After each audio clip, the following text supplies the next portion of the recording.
Hello, welcome back. This is Rudy Giuliani with another episode of Rudy's Common Sense. Today, we're going to talk to three candidates, first-time candidates for public office, people who were not in elective office before and chose to run now during a period of time where most people say, why would you want to run for public office? Particularly as a Republican, particularly if you're associated in any way with Donald Trump, and all three of them are Trump supporters. Well, I think you're going to find that maybe the American people are a little hardier than you think when they feel that their rights are in jeopardy and their future at risk. So we're going to talk to Dr. Fred Simon, who's running for governor of Nevada. He was a former trauma surgeon, or I guess he is still a trauma surgeon, but he decided in the middle of all this to run for office. And we're going to talk to Angela McClure, who worked with an organization that helped and did significant work with first responders, but she was not an elected official. And because of the state of things now, she's running for the state Senate in Alabama. And I think a lot of people say, gee, I don't know in this climate if you would recommend that your child, run for office or be a police officer. Well, I had that choice to make in a way. And the third person we interview is Andrew Giuliani, who is running in the Republican primary. They all are running in the Republican primary, by the way. He's running in the Republican primary for governor of New York. And he's already been coined as the people's candidate, as opposed to the establishment candidate. And Andrew was a former professional golfer, and he worked for 4 years as an aide in various levels with President Donald Trump. But he had never run for elective office and had no real thoughts of doing it. And he'll explain to you why he did it. And I think you're going to find this interview, a set of interviews, encouraging about we got it. We got the people. We just got to find them and support them and make sure they defeat the Democrat Party, which is taking us right straight through socialism to full out and out Marxism.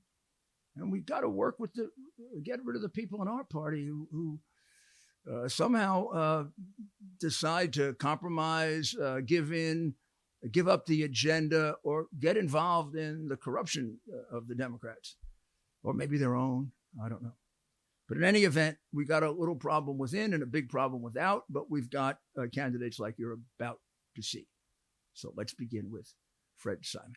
We now have the pleasure of speaking to Dr. Fred Simon, who, I'm going to tell you all about him, but he is right now a candidate in the Republican primary for governor of Nevada, or Nevada. I'm going to ask him which is the right one.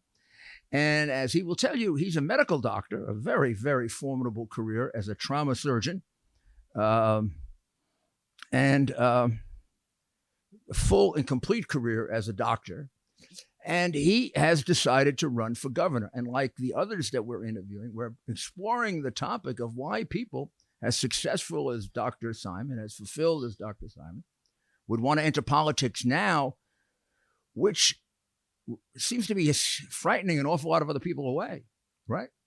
I mean, this is an era in which I can't even tell you the numbers of friends or associates have called me and told me, gee, they're asking me to run, but I can't. I'm afraid of my family. Let's explore it with Dr. Simon. Dr. Simon, it's very much a pleasure to have you with us, and I understand you're running a very, very good campaign. Thank you, Mary. It's been a lot of fun. To be honest with you, this has been the most fun thing I've ever done in my life. Well, isn't that nice? Well, then, that's a good sign already. It means you like campaigning.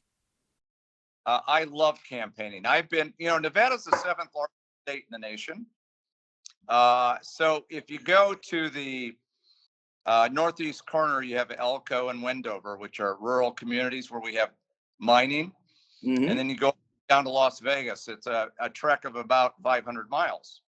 Yeah, I think it's a much bigger state than most Americans realize because of the concentration on Las Vegas and Reno. That is It's correct. like people who think the United States is New York and Los Angeles. A lot of people think Nevada is Las Vegas and Reno. There's a lot to it. Beautiful state. There is a lot to it, and I've been to every county, almost all the communities, 3, 4, 5 times, walking door to door. Been to all the Republican women's groups. It's been really a fascinating venture. Learning the whole state.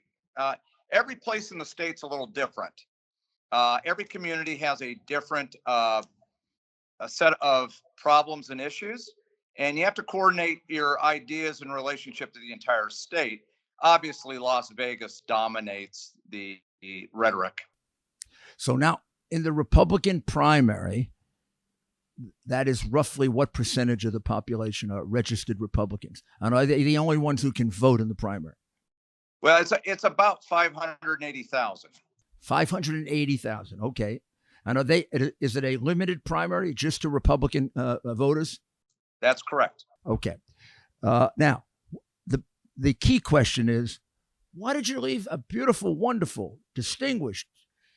You're at the height of your career, acclamation, honors, to enter the dirty and getting dirtier world of politics. Well, Mayor, I will tell you the politics in healthcare is pretty dirty. It's the industrial healthcare complex. Government is more involved than ever.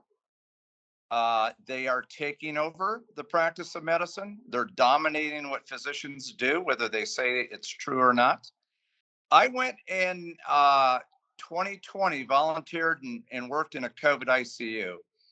And the initial periods of time I was working there, I realized that there were issues. And then I realized that there was fraud. Then I realized that there was corruption. And then it all connected to all the people I belonged to at the American Association of Physicians and Surgeons, which is the independent group that Rand Paul belongs to. And boy, I saw this is a time where our country is at the greatest pinnacle of evil, in my opinion. Very interesting, Doctor. Now, the American Association of Physicians and Surgeons, if I recall correctly, because Dr. Ryan and I did several podcasts on the various lack of treatment for COVID, which made us very upset and very worried. I remember you put out some very, very good reports. Your group did, if I recall correctly. So you're talking about things that disturbed you at a local level of healthcare, and then at the national level as well. National, state, and local. I got Peter McCullough, Ryan Coles, Richard Urso, Heather Gessling, and Lee Manyan to come to Vegas. We did a COVID summit, and that was about 4 or 5 weeks ago. And I had been to the American Association of Physicians and Surgeons National meeting in Pittsburgh. And it's very evident that this is bioterrorism. It's intended to disrupt this country, and that we as a population of physicians have been censored. People aren't talking, people are threatened. And I just felt like somebody needs to get out there who's relentless, self-contained, and really doesn't care about what the political environment is. Go out and try and do the right thing. God bless you. Well, you just described, I think, a lot of candidates this year on the Republican line because of their reaction either to the pandemic or Afghanistan or runaway inflation that may become a recession. Crime is an epidemic. More people between the ages of 13 and 40 something died of overdose of drugs than of COVID. We don't do anything about the overdose of drugs or fentanyl coming over the border that's doing it. Well, Mayor, this is really connecting the dots. So we have dumbed down our education by this Marxist industrial education process. So our kids are dumbed down. They can't get jobs. We have a situation where they go out, they're involved in more crime. The illegals coming over fentanyl, Oxycontin. People are dying from that. The criminality here in Nevada is out of control. I really feel like we need to use federal gun laws, RICO laws against the gangs. I know the gangs very well as being a trauma surgeon, and it is at a utmost urgency with what's going on with our youth that we get involved and fix this education and get really tough on crime. Yeah, I mean, you realize that the federal government, since Biden has been in office, hasn't done a single thing other than to watch crime get worse and worse and worse and worse. When we've had these crime waves before, Washington has tried to step in and help. And it's almost as if, in fact, he adds to it with the open border. Well, I will tell you this. I'm not very strong on the federal government at all. I think we need a federal government. And in fact, I think the state government has to empower the local communities. Correct. And our sheriffs need to have more power. They need to get in tune with. We have in Douglas County, where I'm from, our officers 2 to 3 times a week utilize the Narcan to neutralize fentanyl overdoses. 2 to 3 times a week. And we are at an epidemic in this country, but this is all intended. I believe that Agreed. China has such a hand in this that we need to get so aggressive as a political Republican Party. And I'm not sure that they're ready for this, but I am. And we got to take the bull by the horns. We got to get aggressive on all these issues. And if we don't do this, our population base is going to continue to deteriorate. So would you see the fentanyl invasion as just another step that begins with COVID and CCP virus and their spreading of that? In other words, do you look at COVID as something that they at least deliberately spread to the United States? I don't think there's any doubt about it. If you look at David Martin's work and his documentation, you look at from the patent office, there's no question. And one of the people at the head of this is Fauci. And Ralph Baric and Fauci did this gain of function research. They made this virus attack lung tissue. The lung tissue releases the highest amount of inflammatory reaction, and which requires then the body to overreact, and that's what kills people. The bioterrorism and the drugs are a combination with the infiltration of education to bring this country down. And that's in coordination with the Chinese Communist government. 100%. Which I might add has given the Biden family a bare minimum of $31 million over the last 5 years. Yeah, and the other thing to look at, Mayor, how come all those bio labs are over in the Ukraine as well? Yeah, it's really wonderful to have someone like you involved in government, because, you know, when you speak out on these things, people can have confidence that, you know, your politicians don't know these scientific issues, and you give it a great deal of credit, a great deal of credibility. Now, what about the other issues that you have to face as governor? How do you feel you'll be able to handle the budget, taxes, other crimes, the general set of issues that a governor has to deal with in your state? Well, I ran a major trauma center, and, you know, I had hundreds of people underneath me. Here's the fundamental issue. I take accountability for what happened to every patient. So I set the culture, the tenure of people. They lose their tenure with me when they don't function at a high level. Same thing needs to go with government. There has to be somebody who's incredibly involved and make people accountable. But, you know, as everybody says, the buck stops here. And I'm one of those type of people. I will be responsible and take. You know why I'm laughing? I'm laughing because on my desk when I was mayor, the first day I walked in, I put a sign that said, "I'm responsible." And I kept it there for 8 years. And I really do believe whatever success we had came about because I never took my eye off. It was never anybody else's fault but mine. And I had to fix it. And if we didn't fix it the first time, we had to go back and do it again. Well, Mayor, honestly, I think if you look back at the last couple decades and beyond, you were by far one of the more successful executives. And that's what you were in New York City. You were the executive leader in the city, and you reformed everything with your finger on the pulse. And I learned something from you.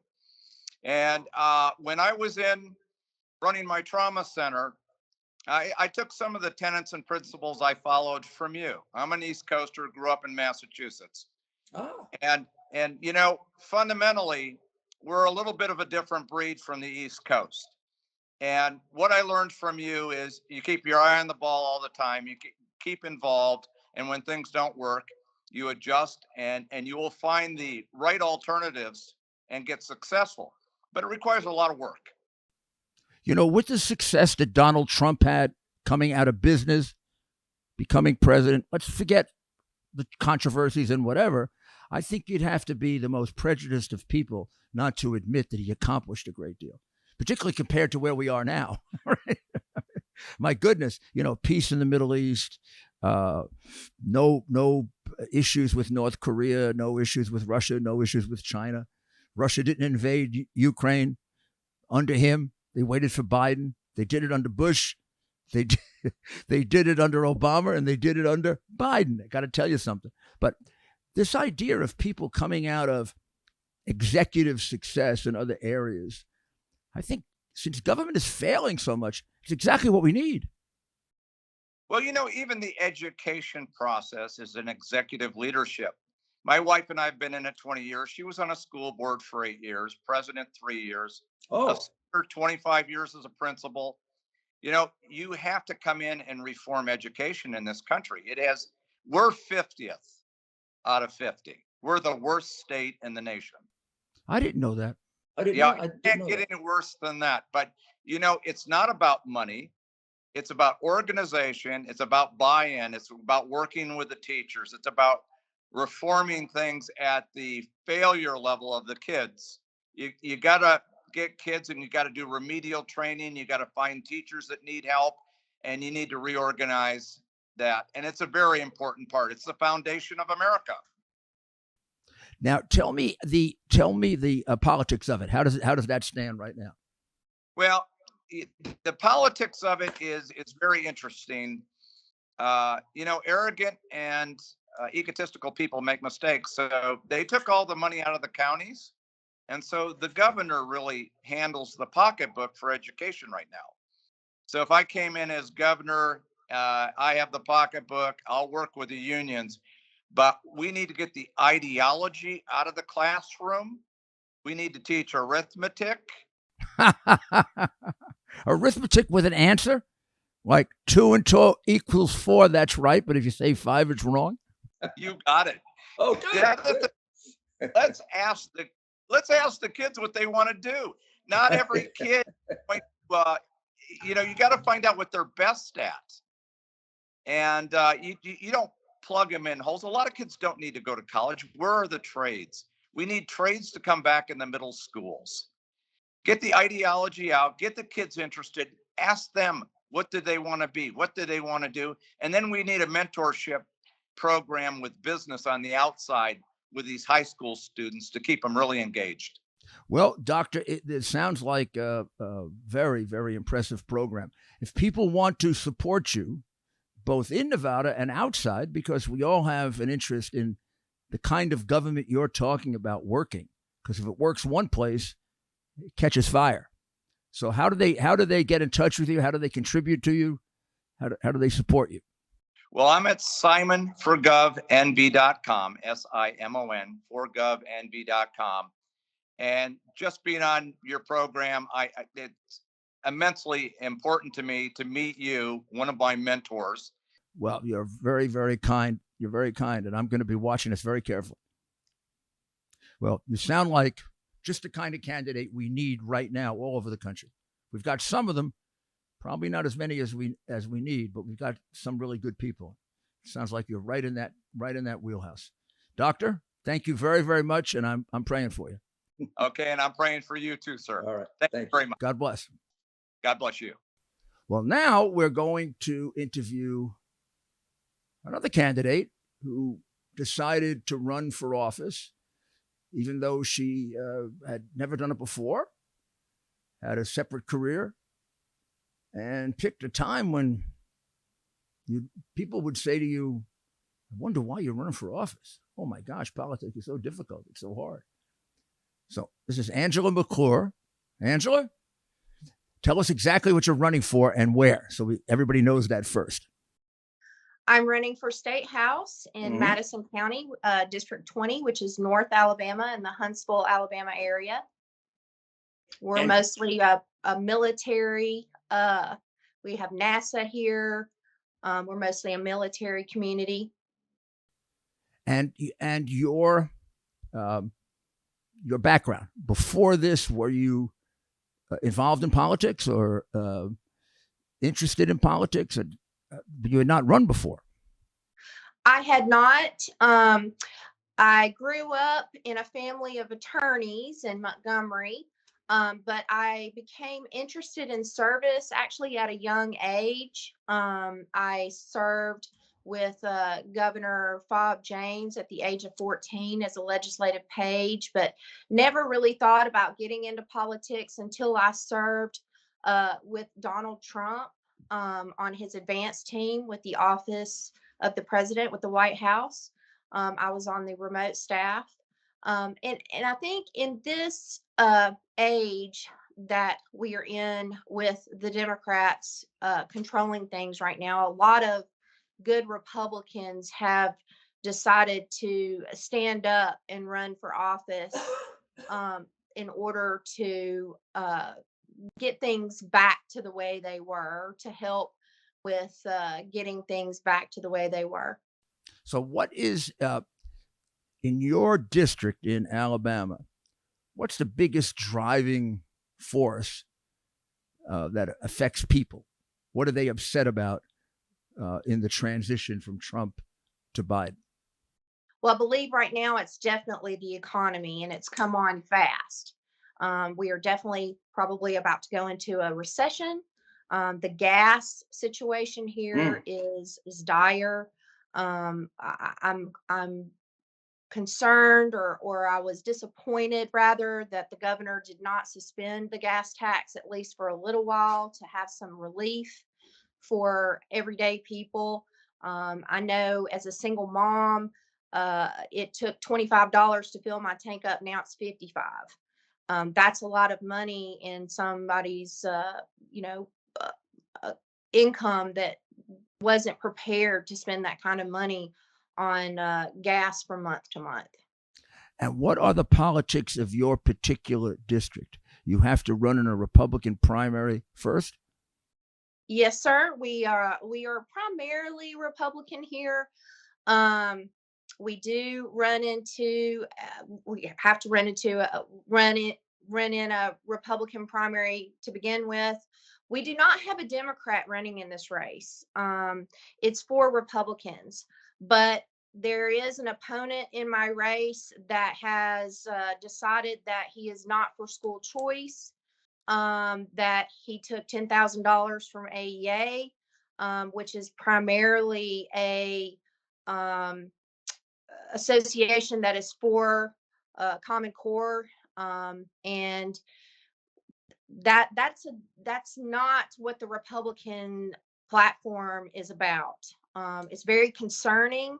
He is running as a Republican. He also published an op-ed where he said Donald Trump was a joke to run for president and he wanted to move to Canada. This was 6 years ago, but he's always been a Republican. So this is very concerning that my opponent has taken this platform. And definitely the voters definitely need to be aware of it. So he's a what we call now a RINO, right? Exactly. So he was against Trump 6 years ago. Did he ultimately support Trump at some point? I believe he is saying now that he voted for him both times. And but he's against school choice and wants the public schools to remain under the control of the unions and without any choice for parents. Is that right? Correct. He was on Dale Jackson's show this morning saying those exact words, that he believes that school choice would destroy our school system. And exactly opposite. School choice is going to give underprivileged children an equal playing field. Parents have the right to be able to choose where their children go to school. And do you also have the issues there of infiltration of education with things similar to gender education at a very early age and some version of critical race theory?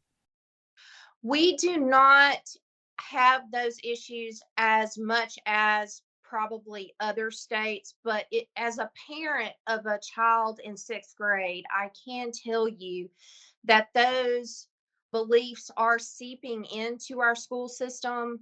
I want us to get back to real textbooks where Mhm. parents can actually see what our children are being taught. Everything's on the laptop now. We can use laptops as well, but the real textbooks so that we can actually help our children in school is very important. We are 47th overall in the country in education, which is so concerning. I mean, we have the greatest minds in the country in Huntsville, Alabama. There's no reason why we should be 47th in education, and we're 52nd in math. Common Core math needs to be completely dissolved.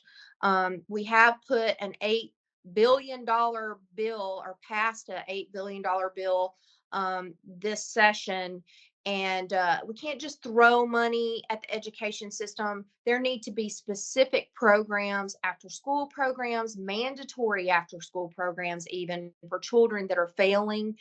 We need to step in and help these children get better grades. Now, Common Core math, could you briefly tell us what that is as opposed to the math that I learned, 500 years ago?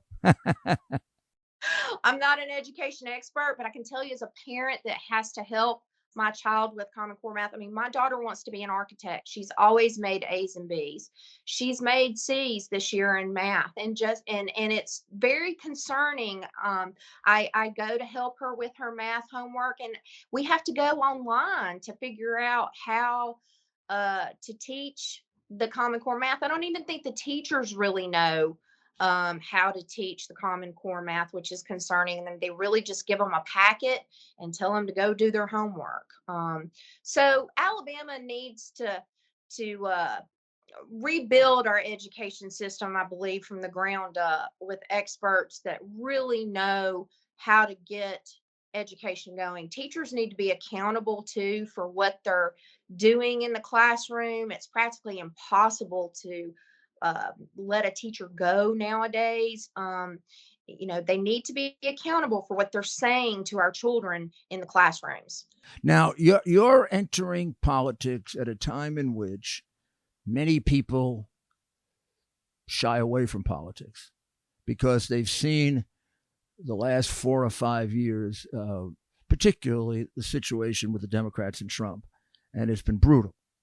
I mean, to the point of coming pretty close to wanting to kill you, to try to kill him, at least kill him politically, emotionally, families, people being harassed in restaurants. And what made you overcome that in order to enter this world, which if you get involved in anything controversial, they're going to rip you apart? And I will be honest, it's scary. There are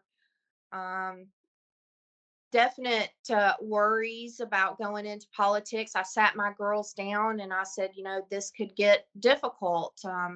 But they were like, "Mom, we're behind you. We feel like you can do this. We support you." And as long as I had the supports of my two girls, that's all that mattered to me. My heart is in service. I've always been involved in some sort of service of my country, of my community. even if I can make the world a better place just a little bit, that is all that matters to me. I'd love to make the world a bigger place in a big way, but even if it's just a small way, that's all that matters to And me. what's your main goal? What are your main objectives in should you reach the state legislature? Well, my main goal are to get common sense legislation passed.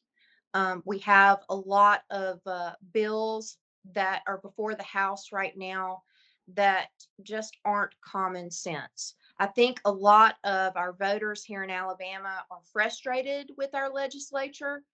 And I have a common sense mentality. I have a law degree. I also know how the law works, which I think is important when you're going to the legislature to write laws. So I have the tools, I believe, and the know how to get common sense legislation passed. Education is definitely first on my list. I'd like to help remodel DHR. I would also like to help pass bills that will protect Alabama in this recession that we're about to go through. I do believe that our economy is so strong here in Alabama, um, because we are a state that invites businesses into our state. Toyota just came to our state, that it enables us to be able to have sort of a bubble here that will get us through this recession. And what's the state of your race? You say there's one candidate who appears to be a Republican, but really his heart seems to be more Democrat than Republican. Are there other candidates as well? There are two other candidates in the race. I feel as though I'm better qualified. There's Mhm. four of us total. I feel And as though I'm better qualified than all the candidates in the race. I just don't really know where James Brown really where his political stance is. He doesn't really post or vocalize where his political views lie. Um, and then Frances Taylor is also in the race. She's a friend of mine. She's a good person, but I just feel as though I'm a better qualified candidate. And why? Why is that? What in your background would distinguish you from her? Well, I feel as though her background, especially her educational background, is not as suited for a position in the legislature. I believe she has a degree in women's studies. And she was president of a Republican women's club, which I'm a member of, which was great. But and she's a good friend of mine, but I just don't feel as though her resume is as qualified as mine. Well, it's been a pleasure. When is the race? We've got to watch it. when is the It's May 24th. ah Election integrity in Alabama is another issue that really, Even in a Republican primary? yes, I believe that from what I've heard, people are very concerned. They feel as though their vote's not going to count, and so we are really trying to make people understand that Alabama has the best election integrity in the country. We are 100% secure. Your vote will count. We need your vote. So please, please get out and vote on May 24th. It is very, very important. Huntsville, Alabama is the largest city in our state. This district is very important to the state of Alabama, and we desperately need all the Republicans to get out and vote on May 24th. Well, we'll be watching it very, very carefully, Angie. You certainly seem to be a very, very good candidate, and very admirable that you're running at a time in which it takes courage to run. Well, God bless you, and thank your children for allowing you to do it. Thank you very much, Mr. Giuliani. I really appreciate you Well, having God me bless on you. your show. God bless you. Thank you very much. Think your homeowner's insurance covers home title fraud? Think again. And neither does your common identity theft program. The FBI calls home title fraud one of the fastest growing crimes, which is why you need to go to HomeTitleLock.com, America's leader in home title protection. Here's the problem. The deed to your home is the only document that proves you own it. And the deeds to all of our homes now are online. In minutes, a criminal can find and forge your name off the deed to your home and refile as the new owner. Like Jeff, who spent a fortune in legal fees after a thief forged himself onto the deed to Jeff's home and took out loans. Jeff didn't have home title lock then. He does now. Or Deborah, who thought our common identity theft service would protect her. Then a criminal got onto the deed to a home and had her evicted. Deborah has home title lock now.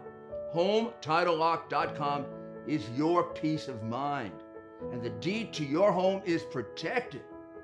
Visit HomeTitleLock.com. HomeTitleLock.com. Well, now I have a very special honor in introducing this candidate, because I kind of know this candidate pretty well. And he did have to make a choice to leave what it essentially was certainly non-elected political life, and even before that, private life, at a time when politics doesn't look too good. It looked really challenging and really difficult. So Andrew, obviously, you're my son, and I know you really well. And you were, from the time you got out of college, unlike a lot of situations today with kids getting out, you've been self-sufficient. You supported yourself. You set up, in essence, your own business. You were a professional golfer. Yep. You made your living from that. And then you decided to go work for President Trump. You spent 4 years, maybe during the 4 years where if you were in the White House, it would sour you on politics the most. Every single day your administration was under investigation. The president was being charged with new things after new things that had to create tremendous stress. And now all of a sudden you decide you want to run for office. Yeah. So how, before we get into anything else, and Andrew is running for governor of New York for the Republican nomination, how did you make the decision to run for public office when everybody's saying, oh my God, people are not going to run for public office? Yeah. So I remember actually when it first started coming to me. I mean, you remember well, after President Trump left the White House, I went down with my wife, and you joined us a little bit in Florida, help him get set up in his new life, but also to take a little time with my wife. Obviously, 4 years in the White House, you certainly don't get too many vacations, and when you do, you have to cancel them. So I remember after a couple of days feeling the optimism, this incredible hope that I felt in Florida. You'd go out to a restaurant, no masks, it was freedom, it felt very patriotic and American, and it dawned on me that that's the exact same thing I used to feel in New York when there was another Giuliani who was elected mayor. And then even after that, I mean, those policies that continued on until some guy named de Blasio ruined it all. And actually, when I first realized what it was, I was a little depressed because I wondered whether New York's best days were behind it. And that's when the idea hatched. And I'll never forget sitting in this room with you over here and coming over and saying, Dad, I think we have a path to victory. And you went through and you gave me 2 hours of the most intense questioning I've ever had. And right at the beginning of the third hour, I'll never forget, you said, holy, you know what, you're ready. And ever since then, we have been building this thing, and we've been building a lead. And I really think that was back in February, March. That was back in February, March of last year. I announced officially in May And of last year. For a short while, you were working for Newsmax. I was for 2 months working at Newsmax. At the beginning, you were quite. I'm shocked they had me, because everybody always tells me I have a face for radio, but it was wonderful. And obviously they're a great part of the conservative movement, just like so many great podcasts are, like Common Sense. So you knew going into it, first of all, being in our family and then being sort of in the Trump family, you couldn't have had more intense opposition and anger and hatred and ridiculous things charged that are not true. Why did you want that for yourself? And for and for your wife and Yeah. now Grace. Well, I think it takes obviously a partner that is supportive and that is willing to sacrifice. And thankfully in Seville, I have somebody who's willing to do that. But really, I think throughout my life, whether it was working for President Trump or being on campaigns when I was 3, 7, 11 years old, or watching you from City Hall, you saw the best and the worst of politics. From the worst, you see obviously these personal attacks. And it never really bothers me when it's about me. It bothers you when it's about your family, as you said so many times.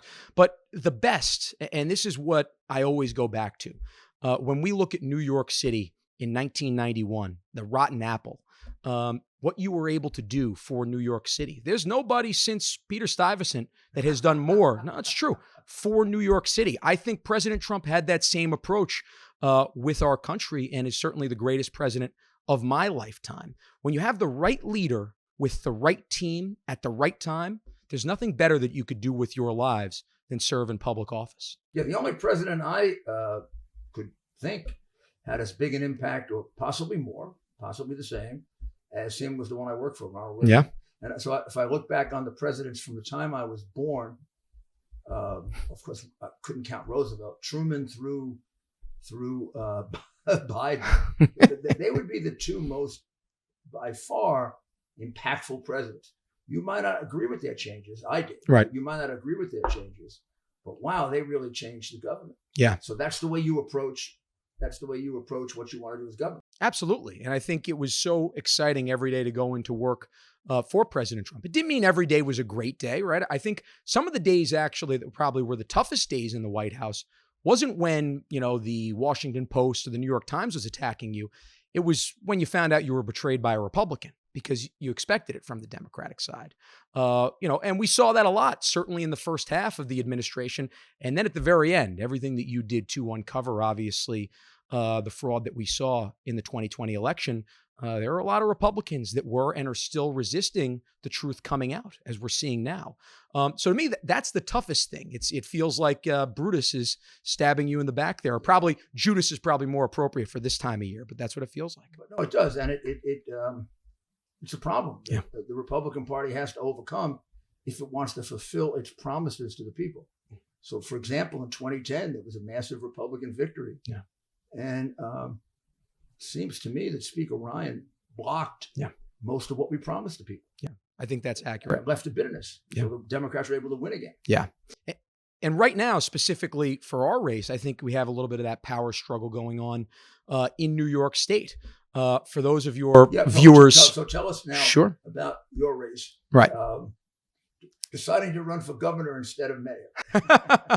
Well, look, I always promised you and I always promised myself that I would see a path to victory in my first race that I ran. I thought about running for mayor last year, and Curtis ran an incredible race. I think he set up really the Curtis Sliwa. Curtis Sliwa, who's the head of the Guardian Angels. Correct. I think everybody, if they think about it, will remember him. They wear the red berets. Yeah.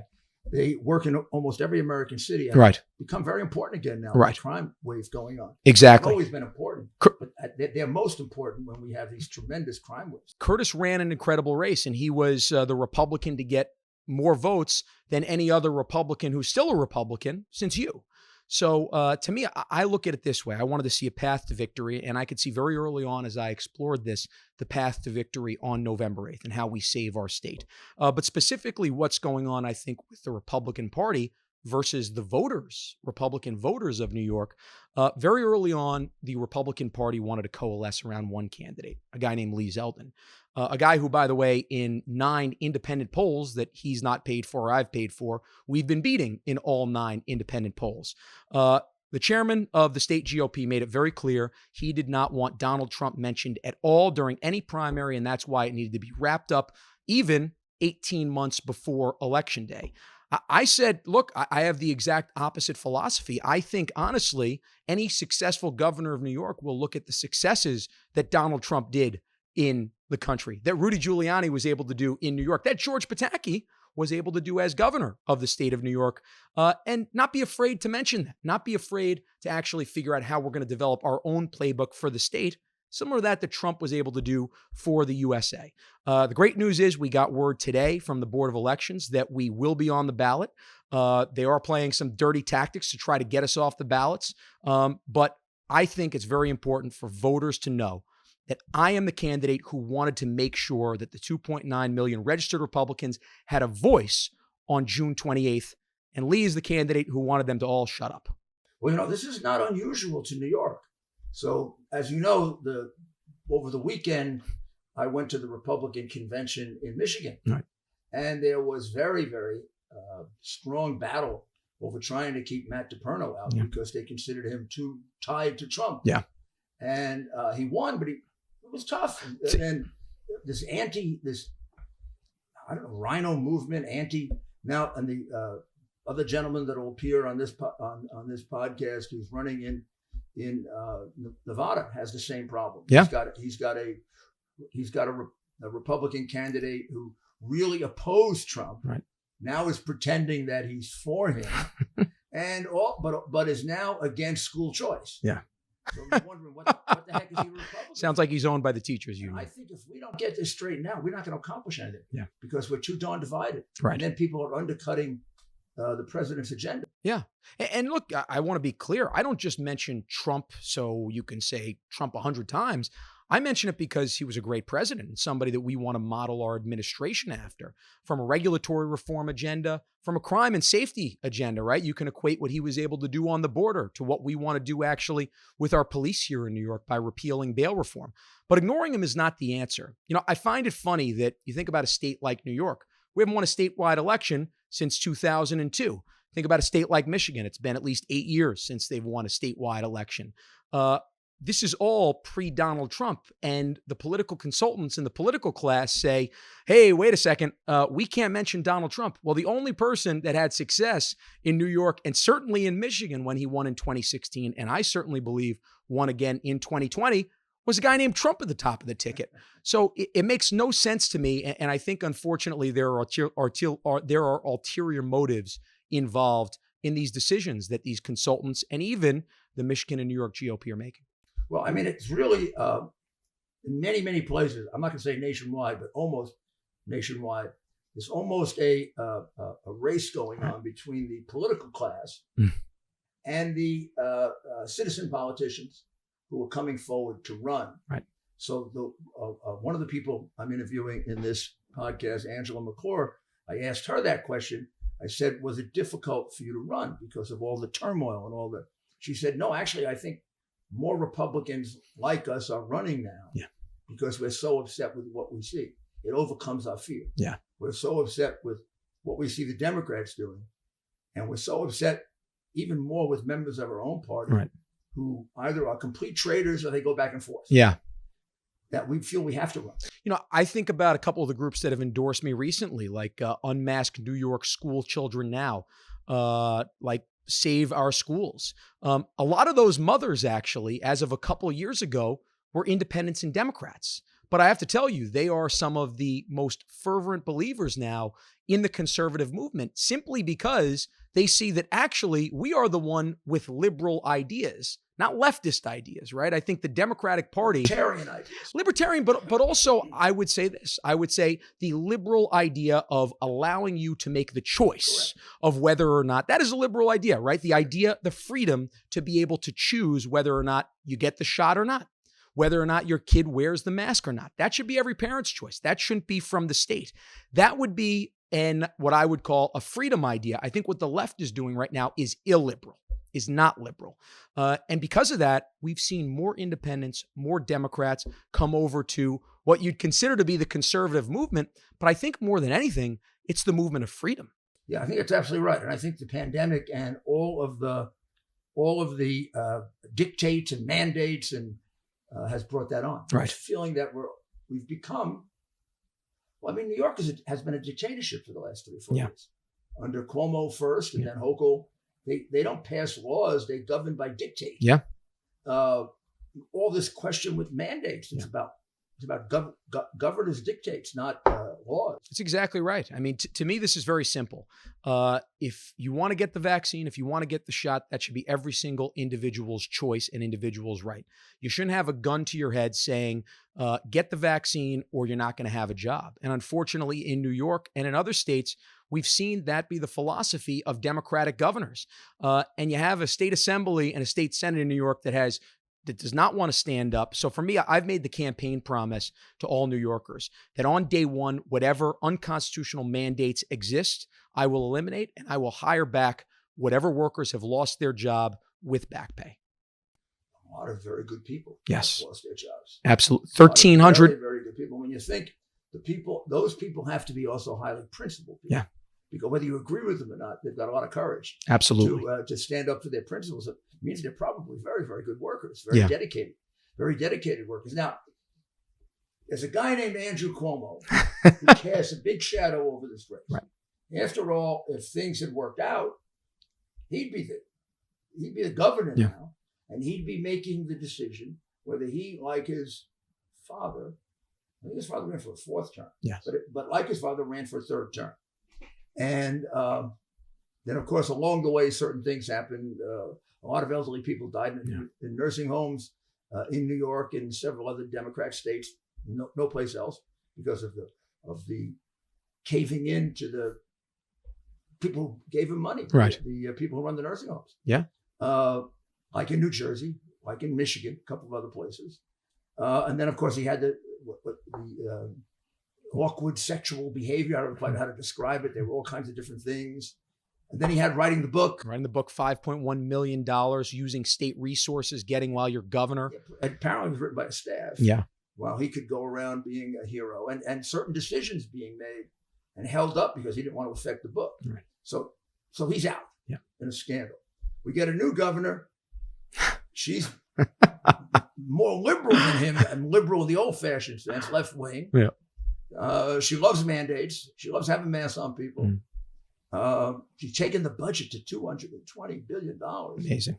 So how does that change? How does that change things? Oh, and then isn't one of your opponents someone who was very favorable to Cuomo at some point? We're trying to forget it now. Yeah, well, first and foremost, Lee Zeldin thought Andrew Cuomo would be a good president. I think he needs to explain that mindset. And I think, honestly, that disqualifies him to be governor of the state of New York. If you thought Andrew Cuomo would be a good president, you shouldn't be governor, and you certainly shouldn't be running in the Republican primary. I wonder if he thought about running as a Democrat. Maybe that's one thing he was considering. But looking at it in terms of how Hochul relates to Cuomo, I think you're right.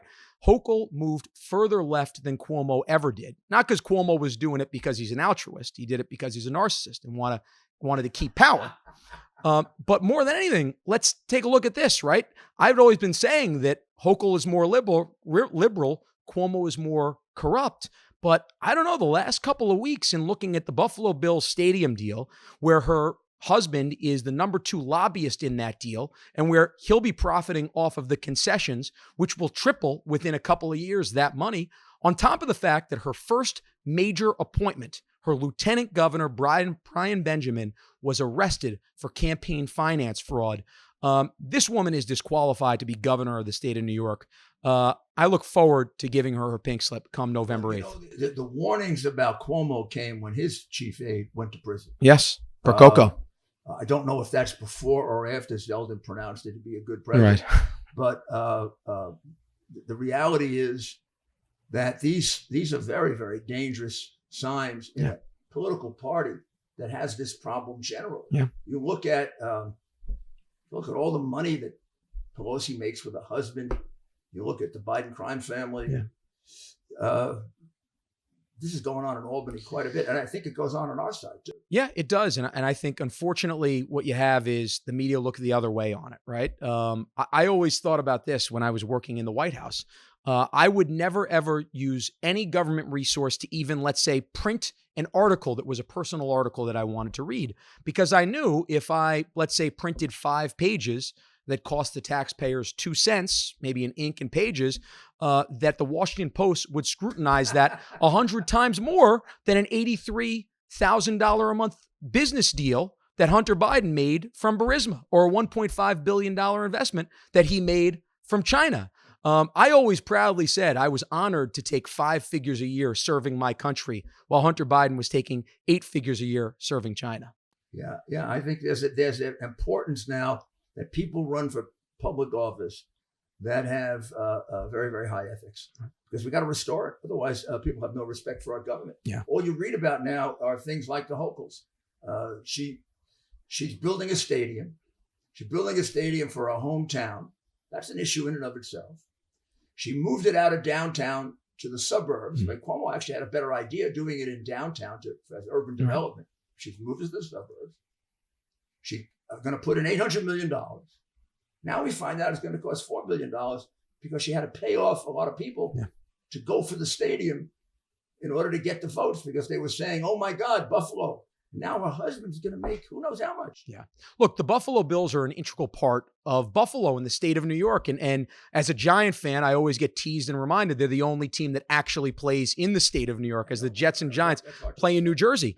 But look, you cannot negotiate, and it sounds like she negotiated with fear in this, that they were potentially going to leave. But what's even worse than that, the fact that you would not recuse your husband from actually making money off of this. This is an obvious conflict. If you're the one that's rubber stamping this deal that you're negotiating and you're personally profiting from this, you're absolutely right. This is the same kind of thing that we've seen with Pelosi, that we've seen with the Biden crime family, and that we've seen with some Republicans on our side too, which, as I said before, is maybe as, if not more, alarming. This is why the statement that Cuomo would make a great president is a very dangerous statement, because everybody in Albany knew that Cuomo was paid for play back when he was Attorney General. Right. That's exactly right. That's exactly right. This would be a good time for a short break. Not long ago, Mike Lindell, the inventor of MyPillow, and his team fit me for my very own MyPillow. They also introduced me to their wide assortment of other incredible products, like their mattress topper, their sheets, towels, slippers, and more. Sleep is incredibly important to me, and I can assume for all of you. It's time you give MyPillow a try and see for yourself. Listeners have helped build MyPillow into the incredible company it is today, and Mike Lindell wants to give back to all of you. You can get great discounts on MyPillow products by going to mypillow.com right now and seeing each of the specially priced items, including those in the radio listener special square.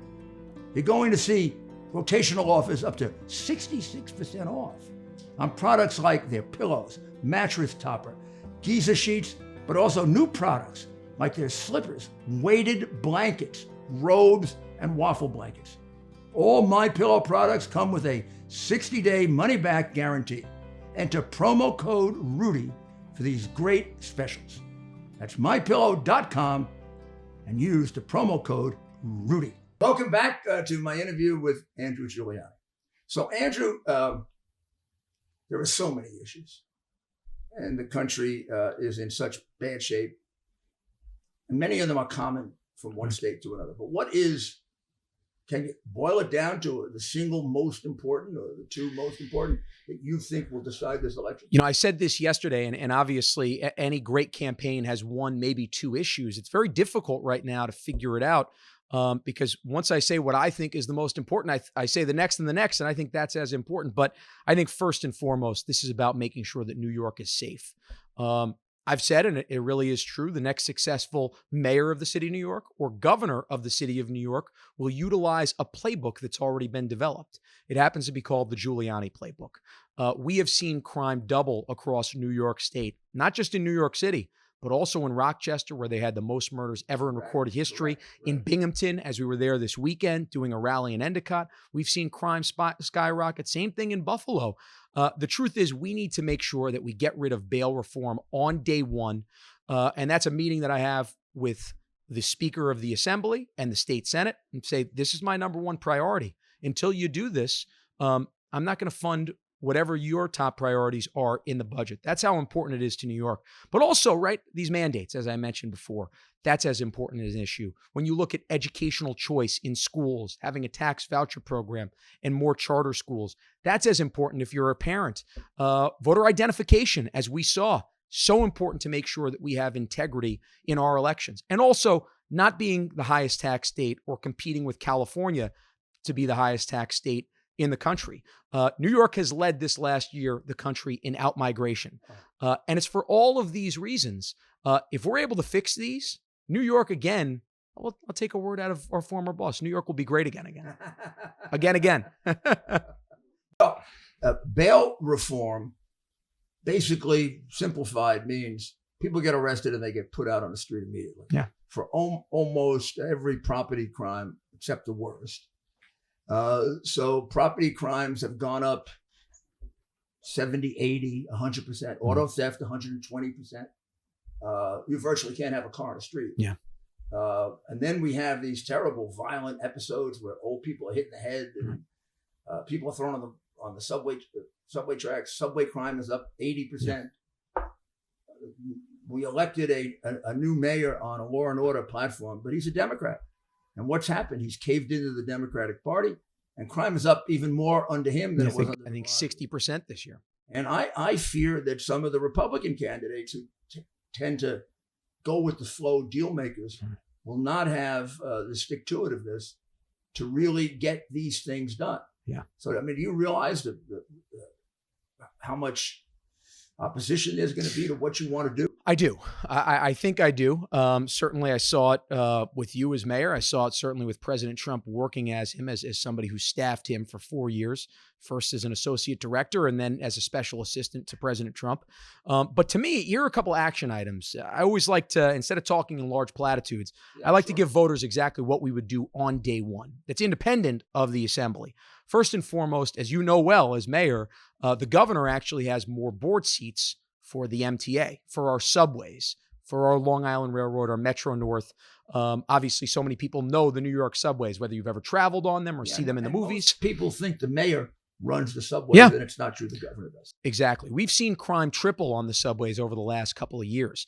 I would make sure we pour the resources and the law enforcement officers into our subways starting on day one to make sure it is as safe and as clean of a ride and experience as possible. Because if you do that, Dad, you know this, you will put the pressure on the mayor to make sure he is keeping the streets as safe as you are keeping the underground.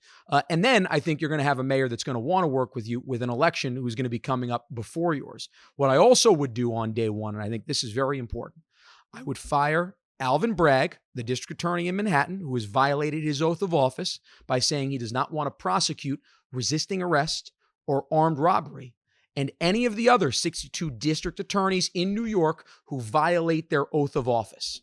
Well, I'll give you an example. I think this is correct. I'm not certain. We'd have to check this because under de Blasio, they didn't do it. They don't prosecute fare beating anymore. Yeah. In other words, you can just jump over the turnstile or go under the turnstile. Don't have to pay. Nobody gets arrested. Right. When I took over, they actually arrested you for it and let you go. Right. They gave you a ticket. And we changed it into you get arrested, you get booked, you get fingerprinted, you get put in the system, and you spend a little time in jail. Yeah. And it cut it down a lot. And it caught us a lot of very serious criminals who do the stupid thing of fare jumping. And then you catch them for it. And it stopped a mass serial murder that other time I'll go into. Now, you will, as governor, enforce that law, let's say. But then you'll go before a district attorney who decides that isn't the law. Right. The state of New York has made not paying your fare a crime. He's not going to prosecute anyone who doesn't pay the fare. So how is it that Hochul hasn't removed him for violating his oath of office? He does take an oath to uphold the laws of the state of New York. Right. He's not upholding the laws of the state of New York. He's upholding the laws of Alvin Bragg. Yeah. And Article 2 of the New York State Constitution gives the governor the power to remove any of the 62 district attorneys or the mayor of New York for that matter. To me, this is very simple. He has completely violated his oath of office. He has reclassified entire categories of crime. And he's perverted the justice system. And because of it, it's one of the main reasons why we've seen crime go up 60% on his watch over this year. So to me, I think this is very clear in what we have to do. Look, I mentioned it before, not just because you're my father, but because you are the greatest change agent in the history of this city. And whenever I've seen it, this is probably more as a son, but certainly now as a candidate who is developing my policies as well. Whenever they would say, well, Rudy Giuliani is racist because of this or that, I always knew that was bull because I know who you are. And I know that you really care about the content of somebody's character, not the color of their skin. But when you look at the numbers and you really break it down and you see that there were over 2,200 murders a year in the 1990s, early 1990s, and we got down below 300 murders a year. And you look at that, the consistent thing, whether there were over 2,000 murders a year or under 300 murders a year, was 70% of the victims were African-American and Hispanic-American. There's no New Yorker, there's no American probably that has saved more Black and Hispanic lives than Rudy Giuliani. And you should be celebrated. And I think, honestly, most of those communities do celebrate you. I think it's a couple of loud loonies on the left that probably want to yell for profit. What I really would wish is that the politicians would emulate. Yeah. And stop basically kowtowing to Black Lives Matter that wants to kill cops, to this agenda of put criminals out on the street, because I don't know why you put criminals out on the street. The people who have been hurt by this are Black people more than Hispanic people more than white people. That's just the way it happens. Yep. So that if you increase murder, 7 out of 10 people murdered, maybe 8 out of 10 are going to be Black. Mm-hmm. It's true in New York. It's true in Chicago. And I see some signs in Mayor Adams. For example, he made a very eloquent set of remarks about Black Lives Matter, mm-hmm. and said what I think we all think, which is they don't really give a damn about Black lives, unless they're the singular life they can exploit. But a child gets shot in Harlem, they're nowhere. They never show up. Look, I know deep down Mayor Adams knows it'd be good for his administration to sit down with you. I think, unfortunately, there are too many on the left that he's pressured by that he doesn't do it. He did. I think he knows it deep down. And I think, unfortunately, he's just playing politics. I wish he wouldn't play politics. I wish he would concern himself with the welfare of the 8.5 million New York City residents and do that. Unfortunately, that's what Cuomo did. And I don't want to equate Adams to Cuomo. He's still, he's only 100 and something days into his administration here. But I will say this. You need to make sure that you put the welfare of New Yorkers, their safety, their security ahead of politics. That's what you did time and time again. There are many examples of that. That's what Trump did, to be perfectly honest. And we need to make sure that we have more people that run for political office to do that. So we're going to go back to something that you intimately know and I intimately know, one half of it and the other half of it. And it gets back to this whole situation of all the people who died in the nursing homes. At a very early stage in the pandemic, when President Trump was the first one to close down China, he was accused by Biden of being a xenophobe. Basically, I don't think everybody knew then that Biden was essentially bought by China. But he attacked Trump. Trump was like being enormous, and you were in the White House working very, very hard then. You were basically fulfilling, meaning the Trump administration, fulfilling every request that was being made all over the country, particularly giving a lot of emphasis to New York, because the numbers in New York are high. And Andrew Cuomo gave a very, very good talk about the great cooperation. And so did Newsom. And then the president gave them, jump about the ship. Well, first off, to what you said in terms of closing down China, I'll never forget the day. It was January 28th of 2020. And the two heroes in this that saved hundreds of thousands, maybe millions of American lives were Donald Trump and Peter Navarro. Peter Navarro came in, argued against Dr. Fauci about closing the border down from China and making sure that we did not bring anybody in and save lives because of that. And then fast forward, and you go into the point where what was specifically affecting New York, all of those 6 seniors that were contracting COVID. Andrew Cuomo, when Donald Trump sent up the USS Comfort from Virginia, I'll never forget that day also. That was late March. I was in the Oval Office with him. I didn't go to Virginia, but I remember when he went down there. He sent up the USS Comfort. Andrew Cuomo never used the USS Comfort. He never used the Jacob Javits Center either. What he did was he sent those 6 seniors in with those healthy seniors for 2 reasons. One, because the lobbyists who own those nursing homes, the lobbyists and the owners of the nursing homes were big donors to him. But 2, because the Democratic Party was pressuring him not to give Donald Trump a political win by sending all of those 6 seniors to a place where they could get some care and not infect all of those healthy seniors. Andrew Cuomo probably cost the lives of over 9,000 of those 15,000 seniors because he wanted to play politics, not because he cared what was most important for New York. for New Yorkers. That ship, and the reason I say both of us involved in this, I think I was one of the first people to go greet it when it came in. Yeah. Because I have a great deal of love for that ship because it was used on September 11th. Right. And I know, of course, it's a different crew now, but I got to know the crew of that ship very, very well back in 2001. And they have 1,000 beds. We probably used at any one time 200, 220, usually for the families, because we had a family center right there. And they took such good care of them. And I knew it was as good as our hospitals. Right. Remember, the mayor runs the hospital system. Yeah. So I'm very familiar with the hospitals. And I thought, isn't this wonderful? And they were up until then, they were still saying nice things. And they were working together. And I thought, oh my goodness, we're going to have a time like right after September 11th. I went back a week later and 1,000 beds were still empty. Yeah. And Cuomo was now changing his whole tune. Yeah. And then I went back again and they were there for 2 months, I think. Yeah. A month and a half.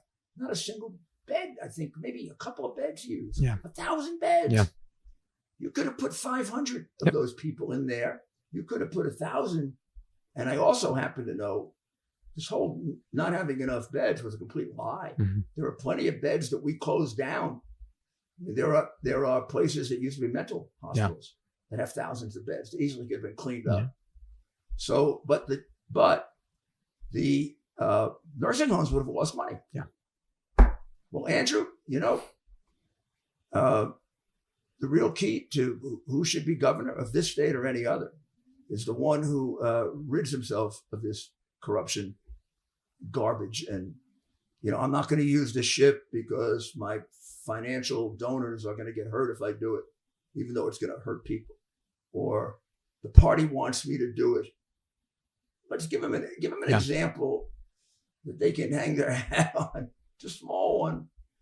But weren't the people who spoke at the Republican convention told by the boss of the Republican Party not to mention Donald Trump? Well, specifically, Lee Zeldin was told not to mention Donald Trump. He, like a dutiful servant of the boss of the party, say, I won't mention him. He absolutely did. And look, I started my speech very simply in this, right? That we as the Republican Party, because this is so important for us to remember, especially in New York, we're the party of Lincoln. We're the party of Teddy Roosevelt.